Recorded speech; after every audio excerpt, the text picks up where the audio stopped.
이 사람을 주제로 한 영화도 있는데 우리나라에서는 흥행에 좀 참패했습니다. 아고라라는 영화인데 혹시 관심 있으면 한번 보시기 바랍니다. 자, 그 히파티아가 주장했던 게 이겁니다. 우화는 우화로 신화는 신화로 불가사의는 시적인 판타지로 가르쳐야만 한다. 미신 따위를 진리처럼 가르치는 것은 끔찍한 일이다. 예, 이게 종교에 대한 이 사람의 견해였어요.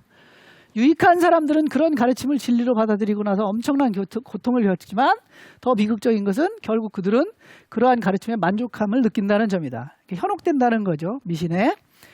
그래서 결국 어떻게 하느냐, 맨 마지막에 보시면 하지만 진리는 시야의 관점이기 때문에 바꿀 수 있다. 그래서 이 히파티아가 어쨌든 그 당시에 있던 엄청 부자, 권력층 등등등의 모든 걸 다 뿌리치고 오직 학문을 위해서 참 진리를 찾기 위해서 노력한 시대의 영웅이자 가장 뛰어난 여성이었다라는 것입니다. 다행히도 수학도 엄청 잘해서요. 저희가 이렇게 오늘 소개를 시켜드릴 수도 있습니다. 네. 자, 두 번째로 보실 인물은 아까 저쪽에 있는 유클리드라는 인물입니다. 유클리드 하면 가장 먼저 떠오르는 게 뭐냐? 원론이라는 책이고요. 그 다음에 일반인들한테 알려지기는 이런 말이 있죠. 수학에는 왕도가 없다. 이 이야기를 한 사람으로 알려져 있습니다. 이것도 물론 정확하지는 않습니다. 근데 이제 했다 안 했다 여러 가지 설이 있는데 어쨌든 뭐 그게 중요한 게 아니고 중요한 거는 이런 이야기가 있다라는 거죠. 왕도가 혹시 뭔지 아십니까? 왜 왕도라고 그럴까요? 네, 그래서 오늘 제가 말씀드린 건 유클리드의 여러 가지 것도 좋지만 이 왕도가 어떤 건지 잠깐 소개를 시켜드리겠습니다. 이걸 아셔야 우리 애들 보고 가서 야, 수학에는 왕도가 없어 이렇게 자신 있게 말씀을 드리죠. 자, 세 인물이 있고요. 여기 유클리드, 저쪽에 천고위를 들고 있는 앞에 보고 있는 사람이 조로아스터라는 사람, 짜라투스트라라고도 말합니다. 그 다음에 뒷모습 보이는 사람이 프톨레마이오스, 톨레미라고도 하고요. 저 구석탱이에 까만 저 뒤에 모자 쓰고 있는 사람, 하얀 모자 옆에 그 사람이 바로 라파엘로입니다. 이 전체 그림을 통해서요, 저 사람하고 감상자하고만 눈이 맞아요. 이 등장인물 50여 명 중에 유일하게 감상자와 눈이 맞는 사람은 라파엘로 하나입니다. 여러분들하고 그림 눈이 맞죠?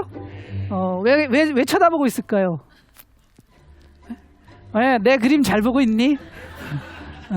굉장하지? 예, 그 지금 쳐다보고 있는 중입니다. 유일하게. 자기의 자화상을 저기다 몰래 그려놨어요. 자, 유클리드 이야기의 왕도 잠깐 말씀을 드릴 텐데, 왕도가 뭐냐? 이때 당시가 언제냐면요, 페르시아가 세력을 확장할 때입니다. 기원전 500년경서부터 약 한 400~500년, 기원전 400~500년까지 아직 이슬람이라는 건 없었습니다. 페르시아가 확장될 때인데 가장 셌던 게 바로 아케메네스조라는 왕조입니다. 그 왕조가 이쪽 소아시아 쪽하고 이쪽 쪽을 다 점령합니다. 점령하고 나서 수도를 3개를 정합니다. 수사라는 수도, 에크바타나 바빌론은 많이 들어보셨죠? 네. 그렇게 지내고 사르데스는 어떤 도시냐?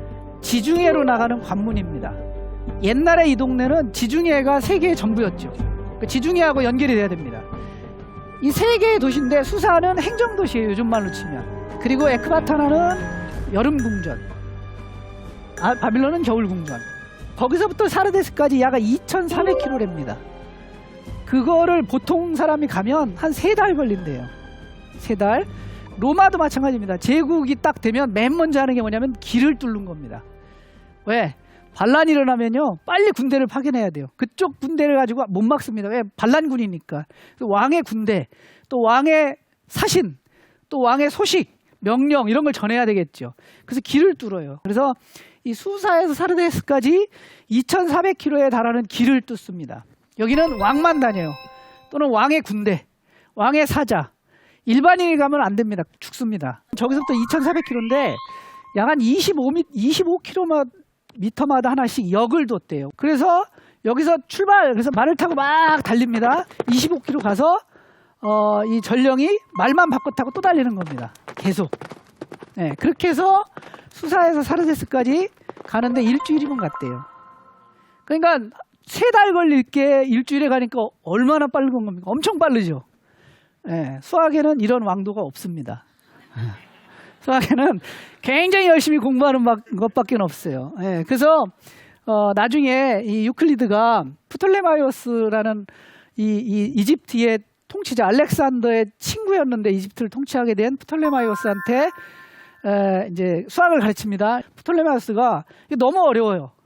그래서 이제 유클리드한테 야, 이게 조금 쉽게 배울 수 있는 방법 없느냐? 그랬더니 유클리드가 현세에는 왕이 다니는 길이 있지만 수학에는 왕도가 없습니다. 그렇게 해서 나온 이야기입니다. 자, 이 유클리드라는 사람은 어떤 사람이냐? 보통 우리가 이제 현재 기하학을 두 가지로 나눕니다. 한 가지는 유클리드 기하학, 또 하나는 비유클리드 기하학으로 나눕니다. 유클리드 기하학이 아닌 거죠. 근데 여러분들이 학교 다니면서 배운 기하학은 뭐냐면 전부 다 유클리드 기하학이에요. 삼각형의 내각압은 180도로 배웠습니다. 평행선은 만나지 않아요. 두 점을 잇는 최단 거리는 선분의 길이입니다. 근데 비유클리드 기하학은 이게 아닌 거니까 내각압은 180도가 보다 클 수도 있고 작을 수도 있고 평행선이 없을 수도 있고 아예 그 다음에 있지만 만날 수도 있고 이 평행선은 정의가 어떻게 되냐면 어떠한 직선이 있습니다. 직선이 있는데 그 직선 밖에 점이 있어요. 그 점을 지나면서 이 직선과 만나지 않는 선, 그게 평행선입니다. 그러니까 우리가 보통 이렇게 뭐 철도길 이거 다 평행선이에요. 한 직선이 있고 그 밖에서 얘하고 안 만나면서 그 점을 지나는 직선이 있으니까요. 근데 이쪽에는 선이 있고 점이 있으면 이게 쭉 그러면 만날 수도 있다라는 거예요. 또 아예 이거 자체가 없다. 이게 이제 굉장히 복잡하죠. 이게 복잡하고 이제 공간이 어떻게 생겼느냐 이거에 따라서 종류도 다양합니다. 근데 현실적으로는 이쪽이 많을까요? 저쪽이 많을까요? 경우가. 뭐 이렇게 물어보면 답은 저쪽이라고 하셔야죠. 여러분들이 학교에서는 이걸 배우지만 실제로는 저쪽이 조금 더 현실적입니다. 좀 간단하게 얘기하면 우리가 사는 지구를 생각해 보세요. 지구에서 북극에서 적도까지 이렇게 선을 그어보세요. 그럼 우리가 선을 쭉 그어갑니다. 그럼 우리가 생각하기에는 그게 직선이죠. 땅바닥에 쭉 그어가면요. 그리고서 적도까지 몇 도에 만날까요?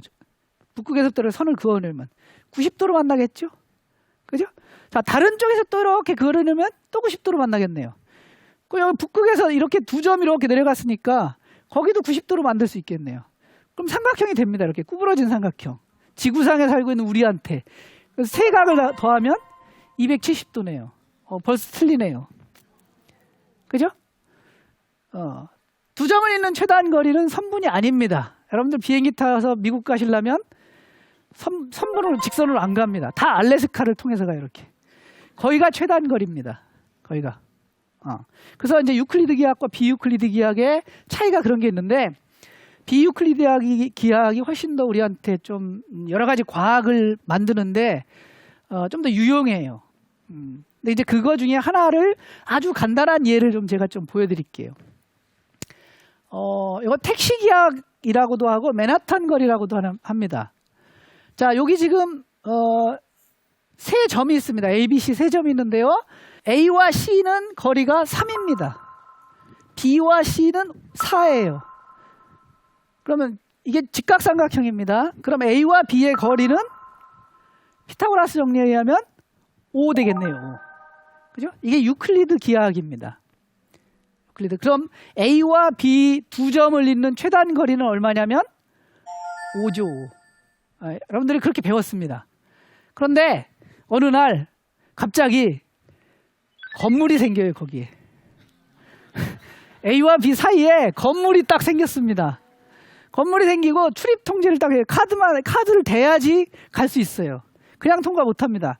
자, 그럼 내가 A에서 B로 가고 싶습니다. 또는 B에서 A로 가고 싶어요. 그럼 건물을 뚫고 가나요? 못 가죠. 어떻게 해야 됩니까? 건물을 둘러가야 되겠네요. 그러면 A에서 B로 가는 최단 거리는 5가 아니고 얼마일까요? 7 되겠네요. 7. 그죠? 근데 그게 뭐하고 똑같냐? A라는 점에서 택시를 타면 도로를 따라가죠. 그죠? 도로 아닌데요. 못 가죠? 도로를 따라간다. 택시를 타면 도로를 따라가는 거리. 그래서 이걸 택시캡 지오메트리, 택시 기하학이라고 하고 다른 얘기를 하면 이게 맨하탄이라는 큰 도시에서 일어날 수 있는 기하학입니다.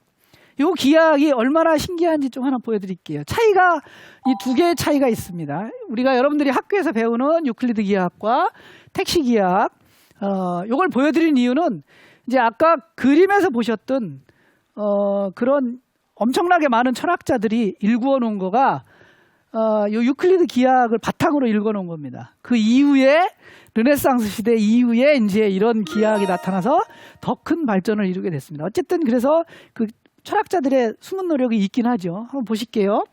자, 유클리드 기하학에서의 원은 뭐냐면 한 점에서부터 같은 거리에 있는 점들의 모임입니다. 그래서 반지름이라는 게 있죠. 그래서 동그랗습니다. 이게 길이가 얼마냐면 지금 반지름의 길이가 2죠, 2. 그죠? 그럼 이제 반지름의 길이가 2인 원을 제가 택시 기하학에서 그려볼게요.